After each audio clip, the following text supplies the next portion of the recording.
Bonjour chers Asgardiens et bienvenue dans cette nouvelle vidéo. Cette vidéo aurait dû sortir plus tôt mais j'ai eu un retard dû à mes examens d'été. Alors voilà.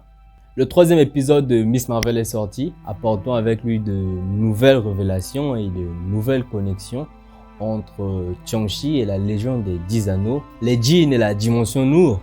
Alors, deux questions se posent. Quelles sont les vraies origines de ce bracelet et quel est son lien avec les 10 Anneaux? Cet épisode m'a poussé à regarder encore une fois Shang-Chi pour essayer de faire le lien. Alors j'ai pensé faire cette vidéo aujourd'hui pour parler un peu des origines de ces 10 anneaux qui semblent avoir un lien particulier avec le bracelet de Kamala. Restez bien jusqu'au bout mesdames et messieurs car dans cette vidéo nous allons découvrir d'où proviennent les 10 anneaux et ce bracelet retrouvé par la grand-mère de Kamala dans l'épisode 3 de Miss Marvel. Des théories très importantes qui pourraient s'avérer très cruciales pour la suite du MCU pourraient bien être mentionnées dans cette vidéo. Cela dit, nous verrons bien ce qu'il en sera. Alors, sans plus tarder, bon visionnage. Au début du troisième épisode de Miss Marvel, une scène se déroulant en 1942 montre l'arrière-grand-mère de Kamala, Aisha, dans une tombe indienne à la recherche d'un bracelet qu'elle et ses collègues trouvent sur un bras de couleur bleue, coupé sous des décombres. Serait-ce un cri? On n'en est pas sûr. Ceux-ci savent de quoi ce bracelet est capable. On apprend alors qu'il n'existe pas un seul bracelet, mais en existe deux. Comme si posséder les deux bracelets donnait un pouvoir hors du commun à son utilisateur. L'épisode nous révèle alors plus tard que ces personnages montrés au début et Kamala Khan elle-même sont en fait des djinns, originaires de la dimension Noor.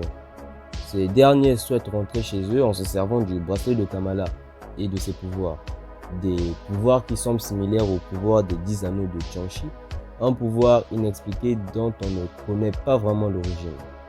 Alors, d'où viennent donc les 10 anneaux? Eh bien, il faut savoir que les 10 anneaux possèdent un pouvoir qui, selon Wong le sorcier suprême, fut ressenti depuis Kamartaj par les maîtres des arts mystiques, alors que Shang-Chi en devenait le possesseur dans la dimension de Talo. Qui, selon Bruce Banner, les 10 anneaux ne seraient pas d'origine wakandaise, donc pas faite de vibranium, ni chitorienne aussi. Et même Captain Marvel n'a aucune idée d'où proviennent ces anneaux, et précise qu'elle n'est pas d'origine cosmique. Wong révèle alors que les anneaux émettent un signal transmis à quelqu'un ou quelque chose.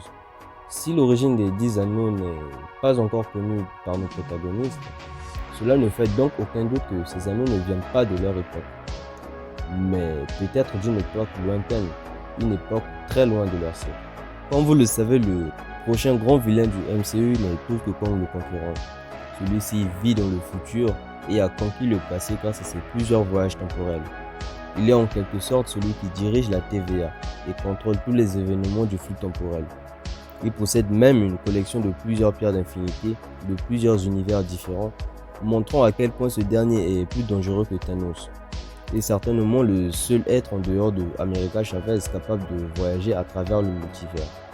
Possédant une technologie très avancée du 31e siècle, il pourrait bien avoir créé plusieurs armes, dont les 10 anneaux par exemple, produits d'une création futuriste et laissés dans le passé pendant un de ses voyages temporels. Alors le bracelet de Kamala Khan serait-il aussi une création de Kong? Pourquoi pas? Comme Captain Marvel a dit dans la scène post-crédit de Shang-Chi, les 10 anneaux ne reflétaient aucune origine cosmique. Alors le pouvoir de Kamala via le bracelet ne devrait pas non plus être cosmique. Dans Ant-Man et la Guêpe, nous avions aperçu ce qui pourrait être Chronopolis, la cité de Kong le Conquérant dans le Royaume Quantique. Le Royaume Quantique nous a été présenté plusieurs fois dans le MCU, mais nous ne l'avons pas beaucoup exploré. Pareil pour le multivers ou encore les dimensions. Ant-Man Quantumania nous en apprendra beaucoup plus sur ce royaume encore inexploré.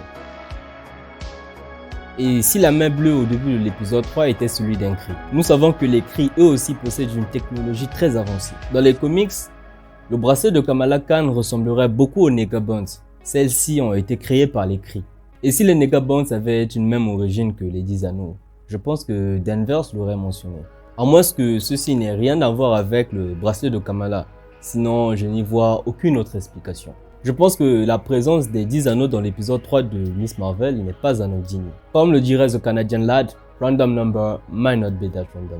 Il faut comprendre alors que des mentions pareilles sur les 10 anneaux ou une main bleue qui pourrait s'avérer d'être celui d'un Kree ne serait pas présent par hasard et voudrait bien signifier quelque chose. Et c'est parti. Comme vous le savez, lors de mes précédentes vidéos, j'ai lancé un nouveau jeu que je ferai dans toutes mes prochaines vidéos. 2 super-héros ou super-vilains veulent s'allier à toi pour vaincre l'autre et tu ne devras en choisir qu'un seul. Lequel choisiras-tu? Les 2 super-héros qui viennent te voir aujourd'hui sont Ant-Man et Shang-Chi. Perso, je suis avec les explorateurs du Royaume Quantique. Dis-moi lequel des 2 tu choisis dans l'espace commentaire. Alors, les petits détails dans le MCU ne sont pas à ignorer car ces petits détails pourraient s'avérer plus importants qu'on le croit. Le teasing de Chronopolis par exemple, dans Ant-Man et la Guêpe lors de la visite du Royaume Quantique, annonçait déjà la venue de Kang le Conquérant. Pourtant on venait à peine de finir la saga Infinity et on était encore en train de parler de l'Endgame.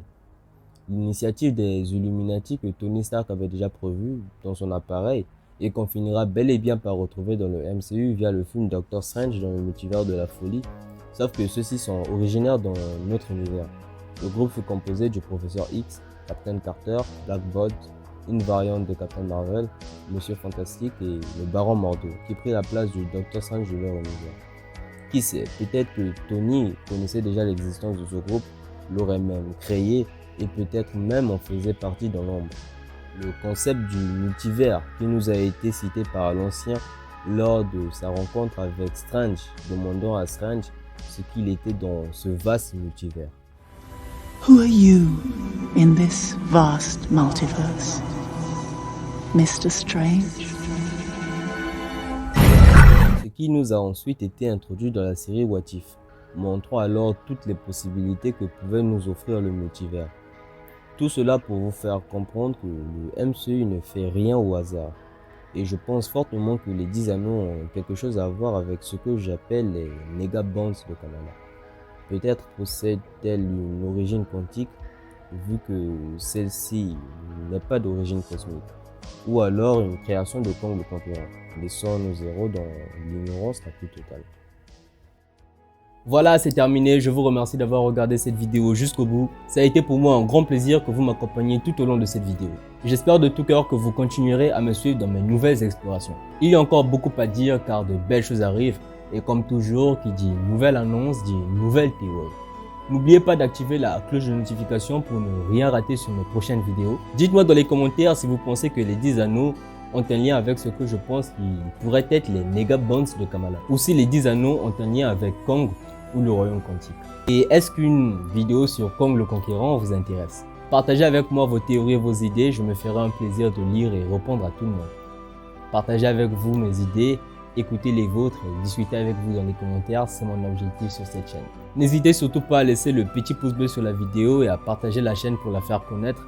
Cela m'aide à rassembler un grand nombre de fans du Marvel Cinematic Universe. Quant à moi, je vous souhaite à tous une excellente journée ou soirée, où que vous soyez. C'était l'Asgardien et que l'éternelle flamme soit avec vous. Ciao!